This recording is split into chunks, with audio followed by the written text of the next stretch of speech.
واجب أيو كوتا سيدا أدي لغو سو كورين عروت هذا وكورينين أود برتا حد حلقة لتاقيها سيدا عرورة الله تربية. السلام عليكم. فيديو هادو كسو غارا والد أتاهاي dhageyso adoo kugu saabsan yahay hadaa waalid ahaana waalidiinta kale u shargaray sida ugu heshid ajar aan ajra uga helo marka maalin walbo maxay caruurteena meel qaldan la taagan maxay caruurteena meel kasta ugu dhibaataysan waay caruurteena dadka dhibaato u geysanayaan maxaa qaldan waa eraya ka saxaway markasta caruurteena marka meel xun ku arko dhibaato ay taagan ama dad dhibaato u geysanayaan waa waxaan ka hordaway maalin kasta ka fikiraa war maxaa qaldan war maxaa wax wayba qaldan yihiin aan ugu hadla laanahay caruurteena ma halkaas ma ii ka dad xun la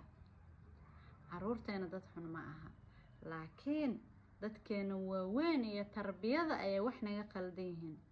kaaga sii darana diyaar uma nihin inaan isbedel sameeyno uma nihin diyaar mana weydiisanayno dadka ku takhasusay caruurta iyo tarbiyadooda hore uma soconayno kuwii hore hadee qaar gaang naga noqdeen hadee qaar isbitaalada ku arusiino dhibaato caruur kala Soomaaliyeed kala u geysatay haddii dadka martida u nahnay dhibaato ageersiinayna haddii maalin walbo dhibaato awlaadeena geysanaysa ama ii kala geysanayo aanan rabin inaan ka baranin taas waxay na tusinaysaa caruurteena kala yaryarka iyo kana yaryar oo hadda soo korayana inay jidkaas noogo aadi doonaan iyo kan jidkaas ku socdaan marka hadaa waalid tahay oo dhibaatadaas hadda ku haysanin oo caruurtaada ama yaryarihiin ama islaadaha caruurtaada ma ku dhici doonto waxay u badan tahay caruurtaada hadday Soomaali way israasadaan marka asa community asa waalidiin asa macallimiin asa aqoon-yahan waa inaan wax ka bedelna waxa ugu muhiimsan wax bedeli karana waa hooyo adiga wax bedeli kartid waa aabbo asa wax bedeli karo waa waalid asa wax bedeli karo laakiin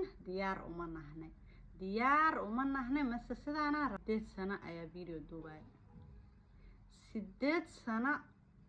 waalidkii maanta iga faa'iideystay maalintan soo galay media aan ka hadli jiray caruurta tarbiyadooda waalidkii iga faa'iideystay maanta meel fiican maraa waalidka kalena anaka macadaan manihin moogtahay adi ama wax baro ama gabar Soomaali ka baro ama dad ajaanib ka baro waajib ay kugu tahay sida adi lagu soo koriyay caruurtaada u korinin ood barata hadda xilliga la taagan yahay sida caruurta loo tarbiyeeyo waayo caruurtii hore loo tarbiyay waxba naga qaldan soo waa inaan saxna please ha isa saxno